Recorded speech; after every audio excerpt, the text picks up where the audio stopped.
پہلا کام جو ہم نے کیا ہے اور کر رہے ہیں اور کرتے رہیں گے انشاءاللہ، حالات کچھ بھی ہو جائیں، کوئی اپہیول ہو، کوئی اکھیڑ پچھاڑ ہو جائے، اتھل پتل ہو جائے، دو کام ہمیں کر دیں، ہر حال کر دیں۔ نمبر ایک کام دعوت الی القرآن، نوع انسانی کو قرآن کی طرف بلانا۔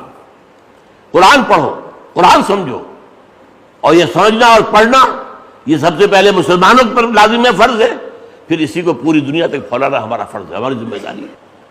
یہ دعوت رجوع القرآن کی تحریک جو میں نے شروع کی سن 65 میں آیا تھا لاہور اپنی تحریک کا آغاز کرنے کے لیے، اور اس وقت سے لے کر سب سے میرا میجر کام تو یہی ہے، دعوت رجوع القرآن۔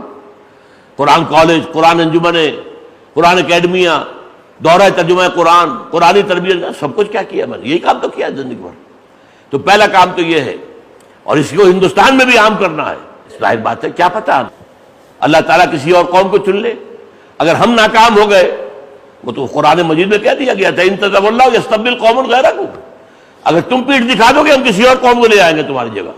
تو کوئی عجب نہیں، اللہ تعالیٰ کسی اور کو شرف اور سعادت عطا فرما دے۔ بہرحال ہمیں یہ کام کرنا، پہلا کام دعوت رجوع القرآن۔ دوسرا کام ایک حزب اللہ کی تیاری۔ حزب اللہ کون؟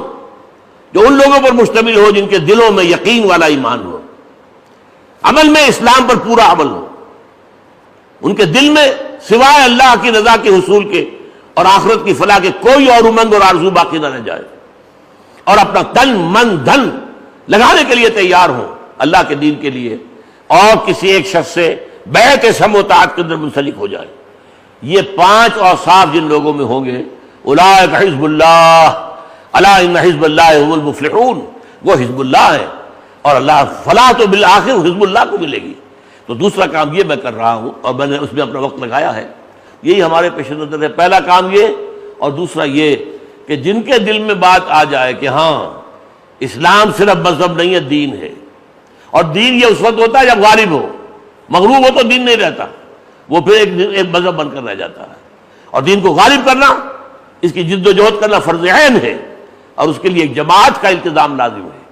یہ باتیں جن کی سمجھ میں آ جائیں قرآن سے اور حدیث سے اور سیرت سے، تو پھر وہ تنظیم میں شامل ہو۔ میں اس سے پہلے کبھی تنظیم کا نام لے کر جو ہے میں دعوت نہیں دیا کرتا تھا، اب میں دے رہا ہوں، اس لیے کہ حدیث نبوی ہے، جو بھی تم اپنے لیے پسند کرتے ہو دوسروں کے لیے بھی کرو۔ لا یؤمن احدکم حتی یحب لاخیہ ما یحب لنفسہ، تم میں سے کوئی شخص مومن نہیں ہو سکتا جب تک کہ وہ جو بات اپنے لیے پسند کرتا ہے دوسروں کے لیے پسند نہ کرے۔ آپ سب میرے بھائی ہیں، میرے عزیز ہیں، میں آپ کے سامنے بھی وہی چیز رکھ رہا ہوں جو میں نے اختیار کی ہے۔